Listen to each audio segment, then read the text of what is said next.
Afternoon বন্ধুরা, সাজানো সংসার চ্যানেলের আরেকটি ভিডিওতে তোমাদের অনেক অনেক স্বাগত।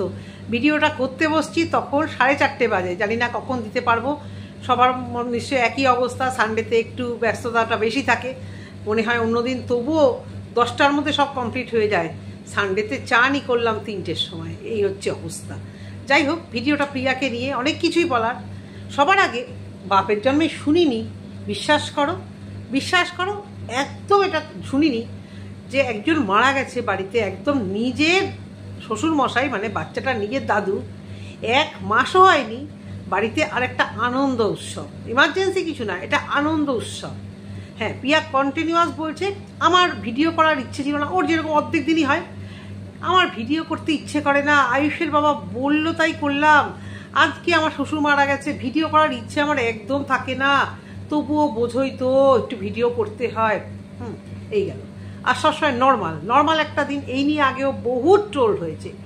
নর্মাল একটা দিন, ওই কতগুলো জেনে রেখে দিয়েছে, এগুলোই ও বলবে, শুনতে ভীষণ খারাপ লাগে কানে।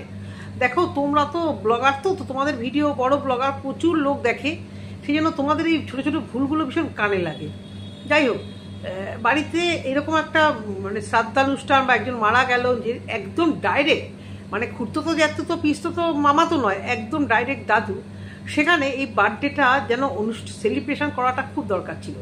আর বলছো বার্থডে করবো না, জন্মদিন করবো না, এই কথাগুলো ঠিক না। বার্থডে করবো না, এই জন্মদিন করবো না, এটা নয়। বলো বার্থডে সেলিব্রেশন, বা বাংলায় যেটাকে বলে বার্থডে পালন করা, বা ঘটা করে বার্থডেটাকে পালন করা, এটা আজকে করবো না। তোমরা কি বলো, বার্থডে করবো না, জন্মদিন করবো না? বার্থডেটা তোমার হাতে নয়, তোমার ছেলে জন্মেও গেছে, সুতরাং এটা ওই দিনটা তোমার ছেলে, তুমি করার কেউ না। ওই দিনটা তোমার ছেলে হবে, ছেলের বার্থডে আছেই। মারাত্মক ভুল যেখানে। তুমি কি হিসেব করো না ছেলের জন্মদিন? হ্যাঁ, ভিউজের লোভে, ভিডিও করার লোভে তুমি কি হিসেব করতে ভুলে গেছো? তোমার কি মনে হয়নি? দেখো, এই ভিডিওটা আমি দেখেছি, যেদিন দিয়েছে সেদিনই দেখেছি। পরেরটা দুটো ভিডিও নিয়ে কথা বলবো, তারপরে আরেকটা ভিডিও দেখে আমি দুটো নিয়ে কন্টেন্ট করতে বসেছি। কারণ 15 আগস্টে এই সব টপিকে ভিডিও দেয়নি, কালকেও বোধহয় একটাই ভিডিও দিয়েছি, সেই জন্য এই টপিক থেকে বেরিয়ে গেছিলাম, আজকে কথা বলতে বসলাম। বাচ্চার জন্মদিন যদি 2017-তে যদি সে জন্মায়, তাহলে আজকে 2025, হিসেবটা একটু করে দেখো তো কত বয়স হয়। তুমি নিজেও বলছো 7 বছর, তোমার বাচ্চাও বলছে 7 বছর। ওই ভদ্রলোকের এক কথা নাকি 7 বছর বাড়ে না? ওরকম একটা ঘটনা ঘটেছিল না, মানে একটা জোকস আছে, দেখবে কত বয়স, 10 বছর পরেও সেই একই, ওই ভদ্রলোকের এক কথা। আমার শুনে মনে হচ্ছে তোমারও ওই একবার ভুল হয় ভিডিওতে, দুবার ভুল হয় ভিডিওতে, বারবারই একই ভুল। বাচ্চাটাও বলছে। তারপরে তোমাকে কমেন্ট বক্সে প্রচুর লোক কমেন্ট করেছে, তোমার উচিত ছিল না সেটাকে নিয়ে ক্ল্যারিফিকেশন একটু দেওয়া পরের ভিডিওতে, যে না 7 বছর বয়স নয়, ওর 8 বছর বয়স। আশ্চর্য তো, আমি অবাক হয়ে গেলাম। যদি 2017-তে হয়, 2018-তে গিয়ে তোমার ছেলের 1 বছর হবে, সেই হিসেবে তোমার ছেলের 8+ মানে 8+ হয়ে গেছে, 9-এ পা পড়লো। যেখানে তুমি বলছো 7 বছর, 8 বছরটা কমপ্লিট হয়ে গেছে। হ্যাঁ, তো যাই হোক, ভুল করেছো। কিন্তু বাড়িতে একটা এরকম অনুষ্ঠান, মানে এরকম একটা সুখের মায়া, তুমি তো মানে আজকাল ভিডিও শুরুতে শেষে সত্যি কথা তোমার এত বেশি শ্বশুরের কথা মনে পড়ছে। কাশ উনি বেঁচে থাকতে দেখতো, কাশ উনি বেঁচে থাকতে দেখতে পারতো যে ওরা ছোটো বৌমার এত কষ্ট হচ্ছে। নিজেই বললে অনেকবার আলাদা হয়ে গেছো, মানে ভিউয়ার্স আর ক্রিয়েটারদের মনের কথা তুমি পুরো জানো, যে কিভাবে কে এই কথা বলবে, সাথে সাথে কাকে এই কথাটার উত্তর দিতে হবে।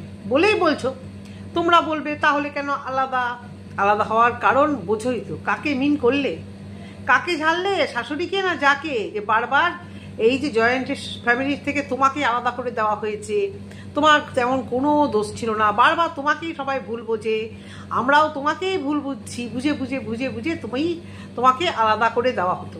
আচ্ছা, একটা একটা কথা, ছোট কথা বলে রাখি, খারাপ নিও না। তুমি এই ইংলিশে ট্রান্সলেট হওয়ার বিষয়ে একটা আপডেট শর্টসে দিয়েছো, তোমার ক্যামেরা এত বাজেভাবে তুমি ধরেছো, একদম মনে হচ্ছে যেন সকালবেলা ব্রাশ না করে মুখের সামনে এসে কেউ কথা বলছে। ভীষণ খারাপ লাগে দেখতে। ক্যামেরাটা এইখানে ধরেছো, ধরে পুরো কথা বলছো, এই মুখের এই ভেতরটা পুরো দেখা যাচ্ছে। ভাই, আমার তো লাগে, তোমাদের কিরকম লাগে জানি না, কারোর মুখের অতটা সামনে এসে, যেহেতু তোমাকে তো আমরা ক্যামেরায় দেখছি একেবারে সামনে থেকে, আর তুমি ক্যামেরায় এসে মুখ চেপে পড়ে বসছো, মুখের ভেতরটা ঠোঁটগুলো শুকানো, মানে উইদাউট লিপস্টিকে যেটা হয়, তোমার ঠোঁটগুলো এমনি কালো, খুব বাজে লাগছে। ক্যামেরাটা একটু ঠিক করে দূরে, তোমরা তো বড় ব্লগার, তোমাদের তো ক্যামেরা ধরা অন্তত আমাকে শেখাতে হবে না। তো ভিডিওটা খুব খারাপ লাগছিল। যদি আমার ভিডিও দেখে থাকো, মানে নিজেকে নিজে শুধরে নিও। কোনো ভিউয়ার্স কমেন্ট করেছে কিনা আমি কমেন্ট সেকশন দেখিনি, তো সেই জায়গা থেকে এই কথাটুকু বললাম। আর যেটা বলছিলাম যে এই যে তোমার ছেলের বার্থডে অনুষ্ঠান, বাড়ির প্রচুর লোককে বললে কি তোমরা তো আবার প্রশ্ন করবে বিভানদের কেন বলিনি, সাথে সাথে উত্তর এসে গেল দাদা ভাইয়ের একটা কাজ ছিল, দাদা ভাইয়ের কাজ ছিল, কিন্তু যার বাচ্চাটা কেন এলো না তুমি বললে না, তোমাদের অনেক রেস্ট্রিকশন আছে, সামথিং ইজ রং। যে যতই বলো, দুই যায় মানে প্রবলেম, খুব ভালোই প্রবলেম। কোনো একটা অনুষ্ঠান এদের বাড়িতে হলেই কিছুভাবে মিতুরা এরা ঠিক একটা মানে এড়ানোর যে একটা হয়ে যায়, ঠিক এড়িয়ে যায়। সম্পর্ক ভালো থাকলে তো এড়াতে হয় না, যখনই এটা হয় তখনই ঠিক দেন ওদেরও একটা কিছু কাজ করে। এই সম্পর্ক ভাঙন বা কি এর মধ্যে কার দোষ কার ভুল, এক হাতে তো তালি বাজে না।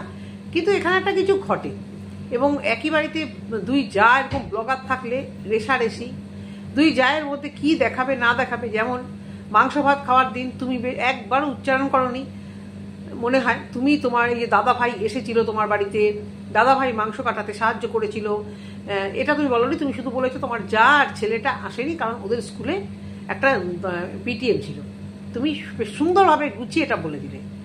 তারপর তোমার ছেলের বার্থডে হলো, তুমি নিজেই বলছো তোমার ছেলে কখনো বায়না করে না, খুব ভালো ছেলে, সব বুঝলাম। তাহলে এই দিনটা ছেলে কি করে বায়না করছে? এই একটা বছর ছেলেকে বোঝালে কি ছেলে বুঝতো না? তুমি বলছো ছেলে অনেককে নেমন্তন্ন করেছে, হ্যাঁ আমাদের বাচ্চারাও স্কুল থেকে ফেরার পথে, বিশেষত আমার ছেলে তো আরও বেশি করে করতো। যত বলতাম চুপচাপ থাকবি চুপচাপ থাকবি, সবসময় তো অনেক লোককে বলা যায় না। ও স্কুলের পুলকারে গাড়িতে সবাইকে বলতে বলতে বলতে বলতে আসতো। বাচ্চাগুলো বলতো আন্টি ওর কি বাচ্চে, আমরা কি যাব? তো তার মানে কি তাদের পেরেন্টসরাও জেনে যেত যে মানে সিরিয়াস থাকতো, বা পাড়ায় পাড়ায় যদি আসার সময় গাড়ি থেকে নেমে যদি বলতো কাউকে পাড়ায় যে আমার বার্থডে, বাচ্চা তো বার্থডেটা খুব মানে এক্সাইটেড হয়ে থাকে ওরা, আবার কালকে আমার বার্থডে আছে তোমরা কিন্তু এসো, মানে চেনা নেই জানা নেই সবাইকে বলে বসতো তোমরা কিন্তু এসো, তোমরা কি এসো। কিন্তু তা বলে কি তারাও কি জেনে যাবে এবং তাদের কি বলাটা বাধ্যতামূলক? বলো তোমার একটা কন্টেন্ট দরকার ছিল, এটা তো সত্যি কথা। আবার নিজেই আফসোস করছো, কি ভালো কন্টেন্ট হতো, কত ভিডিও মিস করছি।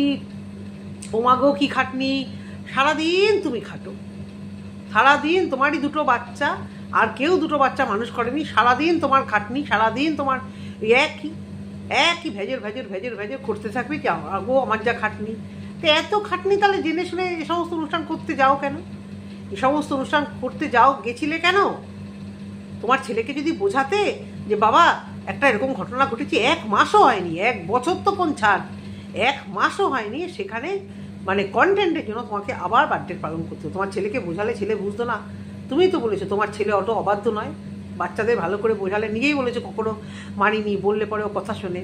তাহলে বলো তোমাদের যে তোমার বরের ইচ্ছেটা তো বলেছো, তোমারও ইচ্ছে যে একটা কন্টেন্ট হবে, ভিডিও ভালো করে হচ্ছে না, ভিউজ ভালো হচ্ছে, কারণ এখনও হবে, এখনও মোটামুটি শ্বশুরমশাইয়ের এই দুঃখ কষ্ট, কান্না পাচ্ছে, প্রচণ্ড খারাপ লাগছে, খা খা করছে বাড়ি, হয় সত্যি কথাই এটা হয়। কেউ চলে গেলে মানে তার জানি না তোমাদের ওই ঘরে বাড়িতে উনি কখনো থাকো, তবুও পাশাপাশি হলেও তো তার একটা উপস্থিতি তো অবশ্য করি, হ্যাঁ। কিন্তু তারপরেও তো ফ্ল্যাটে চলে গেছিলে ছেড়ে রেখে দিয়ে, তোমার যাও চলে গেছিলো, তুমিও চলে গেছিলে। তোমাদের 2 ছেলে থাকতেও তাদের মোটামুটি অনেক সময় একা একা থাকতে হয়েছে, এই তো অবস্থা। তারপরেও তুমি বলছো মানে বার্থডেটা করতেই হলো। তারপরে ট্রেন্ডিং টপিক, আর তুমি থাকবে না এটা তো ভাবতেই পারি না। ট্রেন্ডিং টপিক কি? এই মেয়েদের শারীরিক প্রবলেম। তুমি বলছিলে কথাটা আমি কিছু ধরতে পারবো না, ছুতে পারবো না, ঠিক ছিল, কিন্তু তার সাথে তোমার ওই উচ্চারণটা করতেই হবে, কারণ তুমি ভালো মতোই জানো ওয়াইটিতে এখন ট্রেন্ডিং চলছে এটা। যখন পরকীয়া ট্রেন্ডিং চলে, থাম্বনেলে পরকীয়া, ডিভোর্স, সিঙ্গেল মাদার, ব্যান্ডির মতো তোমারও টাইটেল, তারপরে ফ্ল্যাট যেটা ট্রেন্ডিংয়ে, সাথে সাথে ফ্ল্যাট এসে গেল তোমারও। ট্রেন্ডিংয়ে চলতে চলতে নিজের জীবনটাকে তছনছ করো না, ভালো করে ঠিকঠাক করে বাড়িঘর ঠিক করে একটা জায়গায় থিতু হওয়ার চেষ্টা করো। লোকেদের দেখে দেখে এদিক সেদিক ওদিক যেও না। জায়ের সঙ্গে সম্পর্ক এতটা খারাপ, আর দেখো প্রাতক্রিয়া বা প্রকৃতির ডাকে সাড়া দেওয়ার জন্য সেই জায়ের বাথরুমেই ডুবতে হচ্ছে, তখন একটু আত্মসম্মানে বাজছে না বলো?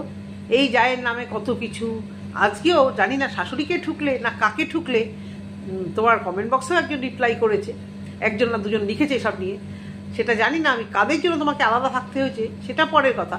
কিন্তু তোমার বা তোমার বরের, বিশেষ করে তোমার নাকি হেভি আত্মসম্মান, নিজেকে বিশাল একটা কিছু মানে সেলিব্রিটি তো ভাবো, 100 বার বিশাল সেলিব্রিটি ভাবো।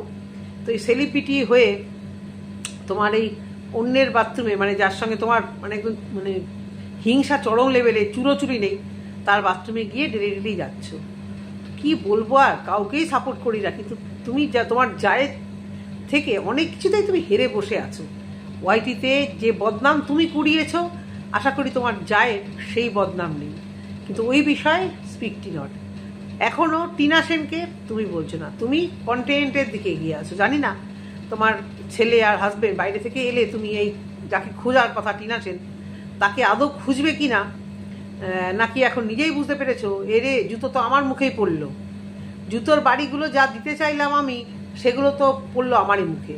এখন তোমার বাড়ির প্রচুর আত্মীয়, তাদের সঙ্গে তোমার প্রচুর ভাব। হ্যাঁ, একটা সময় তুমি কিন্তু তোমার এই বাড়ির আত্মীয় স্বজনদের সঙ্গে তোমার সম্পর্ক খারাপ, এরকম একটা তুমি বুঝিয়েছো যে নিজের লোকেরা নিজের লোক নেই, বা ওই আর কি অকেশনে আসা যাওয়া। এটা তো সত্যি, কারণ তোমার বাড়ির কাছাকাছি অনেক লোক, তাদের হয়তো মেবি তোমাদের হয়তো দূরসম্পর্কের রিলেটিভ, তারা এর আগে আমার ভিডিওতে অনেক কিছু কমেন্ট করেছে। হ্যাঁ, অনেক রকমের কমেন্ট করে। তো সুতরাং তোমাদের যে সম্পর্ক বিশাল কিছু তা না, তবে এটা ভালো যে সম্পর্ক যাই থাকুক একটা অকেশনে সবাই মিলে একজোট হওয়াটা, এটা কিন্তু সত্যি ভালো। কিন্তু তুমি এটাকে যেভাবে রিপ্রেজেন্ট করো যেন বিশাল কিছু একটা ভাব ভালোবাসা তোমাদের মধ্যে, অতটাও মনে হয় না আছে। তুমি প্রেজেন্ট করো সেই হিসেবে বলছি। তো মাংস ভাত লুচি পুচি হলো, সব কিছু হলো, আনন্দ হলো। হ্যাঁ, তারপরে সেটা লুচি একটু কম পড়লো, আবার তোমার এক যা দেখি মাখামাখি করছে। সবসময় তোমার খাবার কেন এরকম টায় হয় বুঝি না, শুধু ওই কাজের দিন শ্রাদ্ধের দিন অনেক বেশি হয়েছিল, ঠিক আছে, হয়ে গেছে, মানুষরা খেতে পেয়েছে ওইটুকুই। কিন্তু এটা খুবই দৃষ্টিকটু লাগলো যে একটা মানে বার্থডে, মানে বাড়িতে তোমার ঘরে বসে, অন্য পাশের বাড়ি না, পাশের বাড়ি না, তোমার ঘরেই তার প্রাণ ত্যাগ হয়েছে এবং তার পিণ্ডটা এখনো পর্যন্ত তোমার বাড়িতে আছে। সেই বাড়িতে জম্পেস করে এরকম একটা অনুষ্ঠান, তোমার আয়ুষ এতটাও বাচ্চা নয়, এতটাও অবুঝ নয় যে ওকে বোঝালেও বুঝবে না। আজকালকার দিনে বাচ্চারা সব বোঝে, ও বোঝে না যে দাদু চলে গেছে, বাড়িতে একটা শোকের ছায়া হয়েছে, একটা শোক হয়েছে, এই সময়টা করতে নেই। বাচ্চাটার ঘাড়ে বন্দুক রেখে নিজেদের কন্টেন্টটাকে, যে কন্টেন্টের জন্য যে বার্থডেটা করেছো, বা একটা কিছু দিখানদারি যে হেভি পয়সা আছে আমাদের, দুদিন পর পর লোক ডেকে খাওয়াচ্ছি, এটাও একটা হয়। অনেকে তো আজকাল মানে গরিব দুঃখীদের দান করার থেকে হয় এটা, তেলা মাথায় তেল দেওয়াটা বেশি পছন্দ করে। যদিও তোমাদের রিলেটিভদের খাইয়েছো, তাদের যে খুব বেশি একটা হাইফাই অবস্থা তা না, এটা আমি ইন জেনারেল বলছি। খুব ডেসপারেট তোমরা ভাই, অনেক কিছু করতে পারো, না হলে এর আগেও তুমি তুলসীতলায় জল দেওয়ার এতে করে তুমি এই শারীরিক সমস্যার কথাটা, যেটা আমি মুখে বলছি না, তোমরা বুঝতেই পারছো, সেই কথাটা উচ্চারণ করে তুমি বেশ একটা শর্টস বানিয়ে ফেলেছিলে। তোমরা মানে ইউটিউবে এসে নিজেদের কি মনে করো জানি না, কি একটা মনে করো, মানে কি কোন হদ্দ গ্রামে তোমরা থাকো, অথচ তোমরা ভালো মেন্টালিটি, বড় হওয়া ভালো, তবুও একটা জোকস আছে জানো তো। তোমরা কে শুনেছো আমি জানি না, অনেক দিন আগে শুনেছিলাম, স্কুল লাইফে তো সব বাদরামোগুলো হতো। একটি ছেলে একটি গ্রাম থেকে গ্রামের মেয়েকে সে বিয়ে করবে বা প্রেম করবে, এরকম একটা মেন্টালিটি তার ছিল। সবাই কিন্তু গায়ে লাগিও না, আমি সবার কথা বলছি না, ক্ষমা করে দিও কারোর যদি কষ্ট হয়, কিন্তু এটা যেটা জোকসটা আমি বলছি, এবং এটা ফ্যাক্ট, এটা ফ্যাক্ট। ছেলেটি একটি শহর থেকে, শহরের মেয়েদের তার ঠিক মানে মনে হয় যেন ওভার স্মার্ট বা একটু বেশি চালাক চতুর, সেই দিক থেকে স্মার্ট মানে মোটামুটি চালাক চতুরই। তো সেদিক থেকে সে একটি গ্রামের মেয়ের সাথে প্রেম করেছে এবং তাকে কলকাতা ঘুরতে নিয়ে এসছে। তো শিয়ালদা থেকে সে ঘুরে ঘাড়ে বেরিয়ে তো এমন একটি জায়গায় সে গেছে, সেই মেয়েটি সেখানে ওই ছেলেদের মেয়েদের একটু ক্লোজ রিলেশনগুলো, চুমাসাপটি এগুলো দেখেছে। তখন ছেলেটি বলছে যে দেখেছো এরা কীরকম বাজে টাইপের, মানে কীরকম ওপেন কী সব করছে, যেহেতু ছেলেটি শহরের, যে তুমি এসব কিছু মাইন্ড করো না। হ্যাঁ, গ্রামের মেয়েটি তখন বলছে এটা জাস্ট জোকস, এটার কোনো রিয়েলিটি নেই। এ বাবা, এরা এটা এখানে করছে কেন এরকম জায়গায়, আমরা তো এটা ঝোপে ঝাড়ে করে বসে থাকি। তখন ছেলেটির মাথায় বাজ পড়ল যে আমি ভেবেছি যে এরকম ডেসপারেট বুদ্ধি এই শহরের লোকেরাই হয়, সেই জন্য আমি গিয়ে গ্রাম থেকে একটি মেয়েকে তুলে নিয়ে এসেছি, সম্পর্ক করেছি যে বিয়ে করব। তো এটা জাস্ট জোক। সেই জায়গা থেকে বলছি যে সবাই যেটা মনে করে যে শহরের মানুষরা ডেসপারেট, না না না, গ্রামের এরা এই যে কিছু কিছু মানুষজন প্রচুর ডেসপারেট। কীভাবে এরা শারীরিক সমস্যাটাকে দেখো, যে কটা বেঁচেছে, এই ফারু, এই ঘোড়া, এই ম্যান্ডি, এই পিয়া, এ কোন শহরে থাকে এরা? সব কটা জন্মের গ্রামেই থাকে। বসিরহাট, নগর ঠাকুর, রানাঘাট, সবটাই তো জন্মের গ্রাম। পিয়া তো আরও হদ্দগ্রামে থাকে। কত সুন্দর গ্রাম, হদ্দগ্রাম মানে মানে টোটাল মানে একদম মানে আধা শহরও না, মানে পুরোপুরি একটা মানে খুব গ্রাম, মানে গ্রামের সংজ্ঞা যাকে বলে। সেখান থেকে এসে ও কীভাবে এগুলো ভিডিওতে বলে, মানে ওদের অনেকের চেনা জানা, ওরা ভাসুরের কোল থেকে বাচ্চা নেয় না যাতে একটা গায়ে টাচ না হয়, এইসব হলে বড়দের ওরা খেতে দেয় না, এতটা যেখানে মানামানি, অথচ এগুলো ভিডিওতে বলছে, দেখো ওরা তো শুনছে। তো এরা ডেসপারেট অনেক বেশি। কেউ কিছু গায়ে লাগিও না, কথাটা খুব একটা ভুল বললাম কি না তোমরা একটু বলো, কারণ এটা ইন্টারন্যাশনাল প্ল্যাটফর্মে বলছি, ভেবেচিন্তেই বলছি কথাটা। তবুও হয়তো তোমাদের অনেকের ভাবছিলাম বলার আগে দোনোমনো করছি যে বলবো কিনা, কিন্তু এটা সত্যি যে সবাই এটা ভাবে না যে শহরের লোকেরা একটু বেশি ডেসপারেট হয়, কিন্তু এটা কিন্তু নয়, এটা কিন্তু নয় গো। ডেসপারেট যদি হওয়ার থাকে সব জায়গায় গিয়ে সে সেই লেভেলে হয়, বরং গ্রামের মেয়েরা একটু বেশিই হয়, মেয়েদের কথাই বলছি আমি, একটু বেশি হয়। যে এগুলো উদাহরণ দেখো আমাদের চোখের সামনে, এই ব্লগার, কিছু ব্লগার আছে যা করে, এই প্রপার টাউনের ব্লগারদের আমি ওই লেভেলে করতে দেখি না, ড্রেস বলো বা সব কিছু বলো। তো পিয়াকে নিয়ে কথাটা বলছিলাম, সেখান থেকে কথাটা উঠে এলো যে ট্রেন্ডিং টপিক ওইটা। এবারে আরেকটা সত্য কথা বলি, যে ওর মায়ের ফ্যাটি লিভার হয়েছে গতকালকের ভিডিওটা জানি না কতটা হয়েছে। ফ্যাটি লিভার হয়ে এইবার ব্লগার, ব্যাস সাথে সাথে কন্টেন্ট, মার রিপোর্টে বেরিয়েছে, বাবা এটা কন্টেন্ট করবো না, এটাই তো আমার কালকে যাবে, যখন থেকে রিপোর্টটা এসছে ম্যান্ডির শিষ্য, তো এটা কিন্তু কালকে আমার থামলে যাবে, যাতে সবাই ভাবে যে বিশাল কিছু হয়ে গেছে। বাবা গেল, বাবা ওর মায়ের কি আবার হলো গো। কমেন্ট বক্স দেখলেই ভিডিও দেখার আর দরকার পড়ে না। ফ্যাটি লিভার ঘরে ঘরে সবার হয়, একটু কন্ট্রোল করতে হয়, বিশেষ করে রিচ খাবার দাবার। জানি না আমি গ্রামে থেকে ওই মানে পুকুরের মাছ, নদীর মাছ আর এই সিম্পল তেল ঝাল মশলা না খেয়ে কোথা থেকে ফ্যাটি লিভারটা হয় আমার না কোনো আইডিয়া নেই। যে যারা মানে প্রচুর পরিমাণে ধরো ইয়ে করে, মাছ মাংস, বিশেষ করে মাটন, ইলিশ মাছ, তেলাল জাতীয়, বোয়াল মাছ, এসব জাতীয় জিনিস খায়, তাদের এটা হয়। এবার আমি ঠিক জানি না ওর মা কেন এই ফ্যাটি লিভারটা হলো, বা গ্রামে থেকে কোন ফুড প্লাস খাটেও তো, মানে খাচ্ছে যে হজম হয়ে যাচ্ছে সাথে সাথে, কারণ খাওয়ার সাথে সাথে শহরের লোকেদের মতো মানে এদিক সেদিক বসে থাকছে না, ওদের কোথাও যেতে গেলে হাঁটা চলা, বাড়ি থেকে উঠোনের মধ্যেই কতটা হাঁটা। তারপরে ওর মায়ের অসুখটা হলো, কিন্তু এই অসুখটা নিয়ে যেভাবে ও মানে প্রায় জল বেরিয়ে যায় শ্বশুরের জন্য আর মায়ের জন্য, পুরো চোখের জল বেরিয়ে গেল, যে ভাববে সবাই কি ভয়ানক কিছু হয়ে গেছে, একে ফোন তাকে ফোন ওকে ফোন। আর ছেলের অসুখটা এর থেকে 3 গুণ সিরিয়াস, যেটাকে নিয়ে ও মাঝে মাঝে একদম লাইটলি বলে দেয়, অথচ এই ফ্যাটি লিভারটা কোনো ব্যাপারই না। ও তো সবার আগে ওর গুরুমাতারই আছে ম্যান্ডি, হ্যাঁ, তাকে জিজ্ঞেস করলেই তো জানতে পারে যে ফ্যাটি লিভারে কি হয় না হয়।